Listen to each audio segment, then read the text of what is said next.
एक नगर में एक युवक रहता था। वह वर्षों से जमकर मेहनत करता आ रहा था।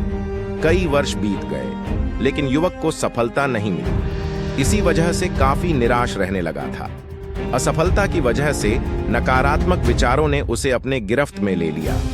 वह अपने जीवन से इस कदर निराश हो गया कि आत्महत्या करने का विचार बना लिया। वह आत्महत्या करने के लिए जंगल जा रहा था। जंगल में अचानक से उसकी मुलाकात एक संत से हुई।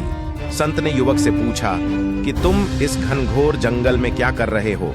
युवक ने जवाब दिया कि मैं अपने जीवन में संघर्ष कर करके थक चुका हूं। मैं आत्महत्या करने जा रहा हूं। संत ने पूछा, तुम कितने दिनों से संघर्ष कर रहे हो? युवक ने जवाब दिया कि मुझे सालों के संघर्ष के बावजूद भी नौकरी नहीं मिली। संत ने युवक से कहा कि तुम्हें नौकरी भी मिल जाएगी और तुम सफल भी हो जाओगे।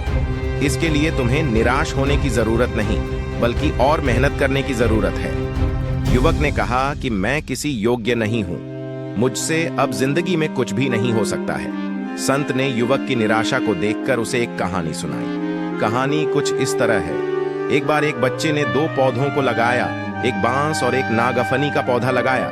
नागफनी में जल्द ही पत्तियां आ गईं, लेकिन एक साल गुजर जाने के बाद भी बांस में कुछ नहीं हुआ। नागफनी का पौधा अब बहुत बढ़ गया था।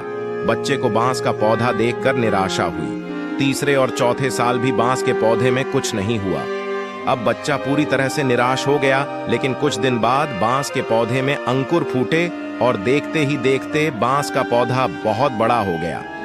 बांस के पेड़ को अपनी जड़ों को मजबूत करने में 4 से 5 साल लग गए। तब जाकर बांस का पौधा बड़ा होना शुरू किया। संत ने युवक से कहा कि अभी आपके संघर्ष का समय है। पहले अपने जड़ों को मजबूत बनाओ, फिर देखो परिणाम क्या होगा। जैसे आपके जड़ मजबूत हो जाएंगे, आप बड़े से बड़े तूफान से टकरा जाएंगे। यह बात युवक को समझ आ गई। वह पुनः संघर्ष के मार्ग पर आगे बढ़ गया। इसीलिए दोस्तों, मुसीबत से घबराने की जरूरत नहीं है। मुश्किल से मुश्किल हालात का सामना डट के करना चाहिए।